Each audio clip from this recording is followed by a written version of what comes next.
All right, buckle up, because this story just took a dark and disturbing turn. You thought you knew the headlines? Think again. Today, inside a New York City courtroom, the carefully constructed image of Sean "Diddy" Combs began to crack, then shatter, under the weight of chilling testimony. This isn't just another celebrity scandal. This is a raw, unfiltered account of alleged control, violence, and a power imbalance that will leave you questioning everything you thought you knew. For years, Cassie Ventura has remained largely silent about her relationship with the music mogul. The whispers, the rumors, the fleeting headlines, they never truly captured the alleged reality. But today, that silence was broken with a force that reverberated through the courtroom and is now sending shockwaves across the globe. Forget the glamorous red carpets and the chart-topping hits. We're diving deep into the unsettling details of what Ventura claims was a violent and controlling relationship with one of the biggest names in the industry. Imagine sitting in that courtroom, witnessing a woman, composed yet clearly emotional, recounting years of alleged abuse. Ventura's testimony wasn't delivered in vague accusations. It was a stark, detailed narrative of specific incidents that paint a harrowing picture. She spoke of a first instance of violence that left her shocked, a moment that seemingly set a terrifying precedent for what was to come. We're not talking about heated arguments. Ventura described multiple alleged violent encounters, including claims of being beaten after a party, a desperate attempt to escape that allegedly involved Combs' security chasing her, and a chilling 2018 incident where she alleges Combs raped her in her own living room. Think about the feeling of being trapped. Ventura described allegedly feeling precisely that, citing Combs' alleged access to weapons and past threats. Even after their relationship ended, she claims the threats allegedly continued. This isn't just about the past, it's about the lingering impact of alleged control and fear. But the allegations don't stop there. Ventura's testimony also extended beyond her own experiences, detailing instances where she allegedly witnessed Combs becoming physically violent with others, including his own employees. She recounted a disturbing moment where she allegedly saw him punch someone in the head. Even more alarming is her claim of witnessing Combs allegedly hold her friend over a balcony railing in a fit of rage. Can you imagine being a bystander to such a terrifying display? Ventura even stated that an altercation with Combs allegedly led to the end of a 17-year friendship. What kind of power dynamic could lead to such devastating consequences? And then there's the unsettling claim involving rapper Kid Cudi. Ventura testified that after Combs allegedly learned she was dating him, Combs allegedly lunged at her with a wine opener and allegedly threatened to blow up Kid Cudi's car. Disturbingly, she stated that at some point, his car did indeed blow up. What are we to make of such a shocking detail? Perhaps most chillingly, Ventura claimed that early in their relationship, Combs' own security personnel and driver allegedly witnessed his physical abuse towards her. In later years, she said assistants, including one named Mia, allegedly witnessed the abuse, with some even allegedly quitting after what they saw. If these claims are true, how many people within Combs' inner circle were allegedly aware of this behavior? Adding another layer to this complex and disturbing picture is Ventura's admission of heavy dependence on opiates. Throughout her relationship with Combs, she stated she sought professional help for this multiple times. This raises a crucial question. How might substance abuse have played a role in the alleged dynamics of this relationship? Today also brought a significant revelation. Ventura confirmed for the first time the amount of the settlement she received after filing her civil suit against Combs in November 2023, a staggering $20 million. While Combs' then lawyer stated that the settlement was in no way an admission of wrongdoing, the sheer size of the settlement undoubtedly raises eyebrows. What led to such a substantial agreement being reached so quickly, just a day after the lawsuit was filed? Now, as the defense prepares for cross-examination tomorrow, many crucial questions hang in the air. What strategies will Combs' legal team employ to challenge Ventura's detailed and emotional testimony? How will they attempt to reconcile her account with the image of the successful and influential figure Sean "Diddy" Combs has cultivated for decades? Furthermore, the prosecution and defense are already sparring over the admissibility of certain text messages, specifically those referencing Ventura's alleged infidelity. The defense argues these messages are crucial to show a real-world context of jealousy and hurt. How will Judge Subramanian rule on this potentially explosive evidence? Could these text messages offer a different perspective, or are they simply an attempt to deflect from the core allegations of violence and control? And while legal analysts like Eli Honig suggest Ventura was a credible and believable star witness, the crucial question remains: can the prosecution prove these alleged acts constitute federal crimes, specifically sex trafficking and racketeering conspiracy? As Joey Jackson pointed out, proving federal jurisdiction is a separate and significant hurdle. Finally, the emotional toll of this testimony is undeniable. We even saw Ventura's husband, Alex Fine, leave the courtroom when the prosecution began questioning about the alleged 2018 rape. His presence and subsequent departure speak volumes about the sensitive and deeply personal nature of these allegations. And the image of Combs' family embracing in a prayer circle outside the courtroom, what does that tell us about the gravity of the situation they are facing? This isn't just a celebrity story, it's a potentially landmark case that delves into the complexities of power, control, and the long-lasting impact of alleged abuse. As we await tomorrow's cross-examination, many questions linger. Beyond the graphic details of the alleged violence, what specific patterns of control and manipulation might Ventura have described that could illuminate the broader dynamics of the relationship? Given the reported $20 million settlement, what legal strategies might have led both parties to agree to such a significant sum so quickly, and what implications does this settlement have on the ongoing criminal trial?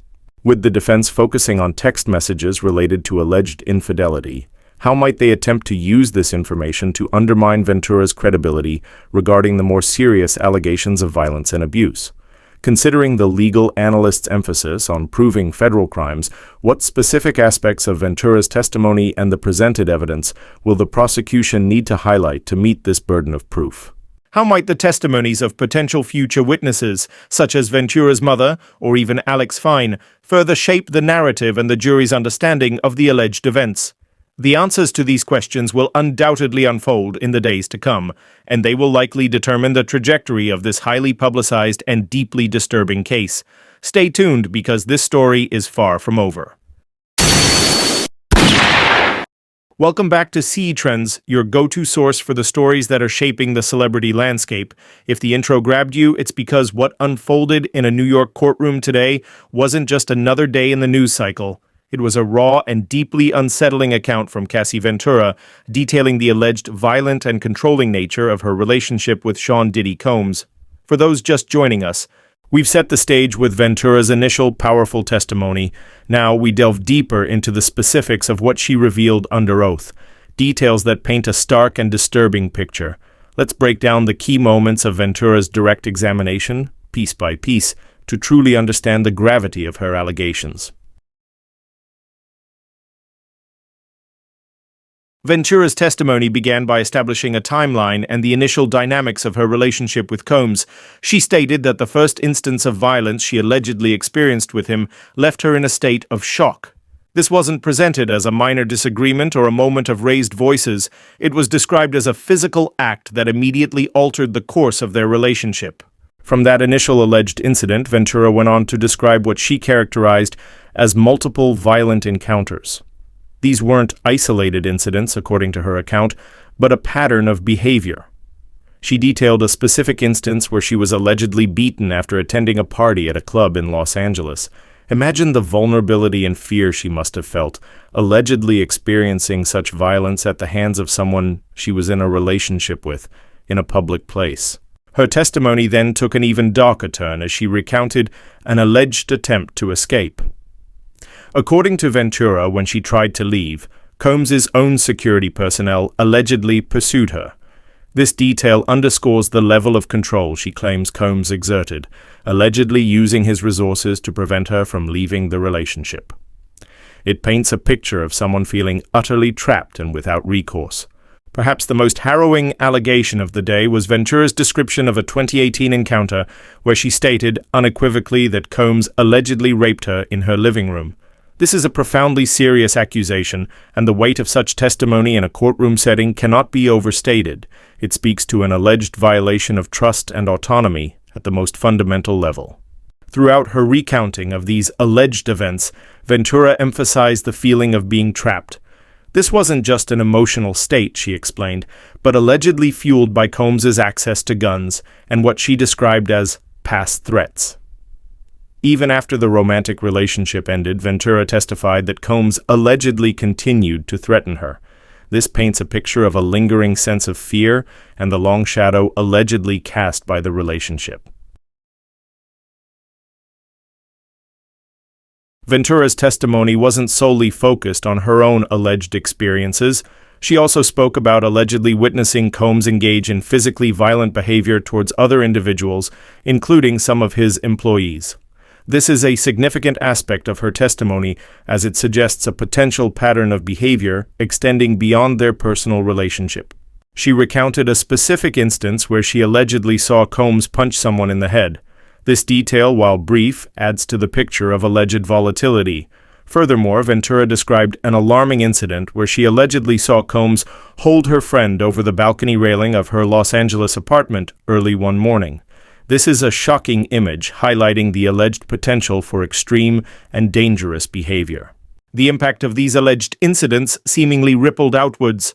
Ventura stated that an altercation involving Combs allegedly led to the end of her 17-year friendship with her best friend in 2018. This illustrates how the alleged turmoil within her relationship with Combs allegedly had far-reaching consequences on her other personal connections. The testimony regarding rapper Kid Cudi introduces another disturbing element to the narrative. Ventura alleged that after Combs learned she was dating Kid Cudi in 2011, during what was described as a freak-off, Combs allegedly lunged at her with a wine opener. This detail is particularly jarring, suggesting a moment of intense alleged rage and potential physical harm. But the allegations didn't stop there. Ventura testified that Combs allegedly told her Kid Cudi's car would be blown up, and chillingly, she stated that at some point, Kid Cudi's car did indeed explode.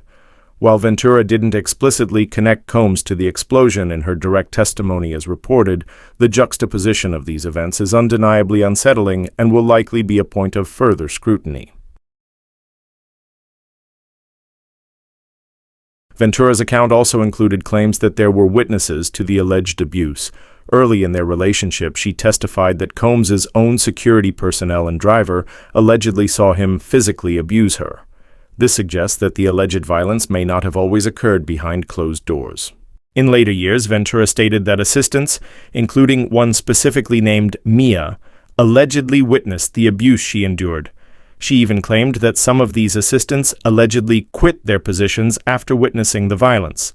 If these claims are substantiated, it could provide corroborating evidence for Ventura's account and further illuminate the alleged environment surrounding Combs.